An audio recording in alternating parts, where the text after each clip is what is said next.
ప్రేమ ఓడిపోయి నా పెళ్లి ఆగిపోయి దేవదాసు నేనే అయినాను, దేవదాసు నేనే అయినాను.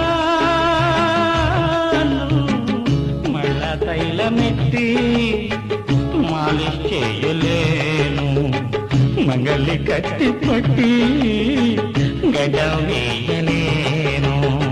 తూంటే ఘాటు ఘాటు పెగ్గు కళ్ళు మంటూ వచ్చేది ఘంటసాల దగ్గు.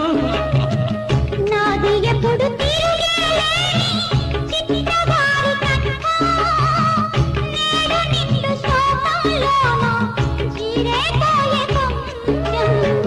అచ్చు సలేలాగే ఈ ఇసక నేల మీదే లేక